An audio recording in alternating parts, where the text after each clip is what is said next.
both guys, I think, have a future.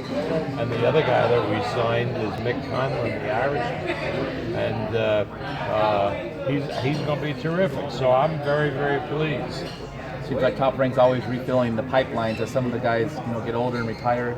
We saw Teofimo cracking the mitts. What have you seen out of him, and just his power and his style? What do you think of him? I think in that lightweight, junior lightweight, super welterweight division, he can go all the way. He's a tremendous talent. I think he's only 19 years old now, and he could be a big force.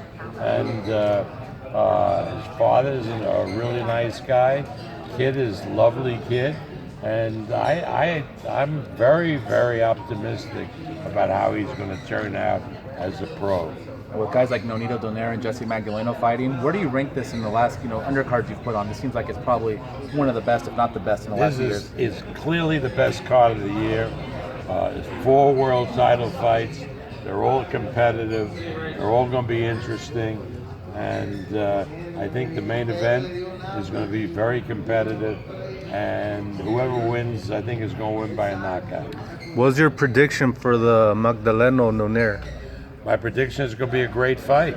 I mean, Nonito has been one of the great fighters around of our time. Jesse is really serious. He always was a tremendous talent. We always knew that. His work ethics left a little to be desired, but he's really serious for this one. They have him working his ass off, so it should be a tremendous fight. That's another fight that you cannot predict with any certainty as who's going to win the fight. You think this is a big opportunity for Magdaleno to open the doors for bigger fights coming up? Well, why everybody talk bigger fights coming up? This is the biggest fight of his career. He's fighting for a world title against a legend like Donaire. So it's the biggest fight of his career. So why does it have to be dependent that he's looking to the future? And I read that you said if Donaire wins, you'd like to match him up against the Santa Cruz Frampton winner.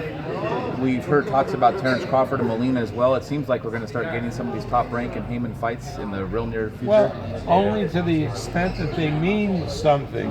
I mean, for example, if Nonito were to win, let's say, and Jesse and Valdez was to win, Oscar Valdez and Nonito Donaire, I think, is bigger than Donaire against the Frampton, whoever he's fighting with him. Yeah, I mean, but again, we'll see. I mean, maybe the Frampton fight turns out to be the biggest fight out there. We don't know. But this seems like it's a good time for boxing now that these fights are actually possible and we're actually talking about them. Yeah, but don't get caught up with who has which fighter. Now that the bars are open there no bars exist to doing fights between fighters and different promoters and managers, doesn't mean necessarily that those are the best fights. Oscar De La Hoya said this was a terrible year for boxing, one of the worst. Do you agree with his assessment, and what do you think of that? Well, it was a terrible year for boxing because his number one fighter, who's I think a terrific fighter, Canelo Alvares, didn't do what he said he was going to do, which is fight Gennady Golovkin. If Canelo had fought Gennady Golovkin instead of that guy that nobody heard of from England, people would say what a great year it was from boxing.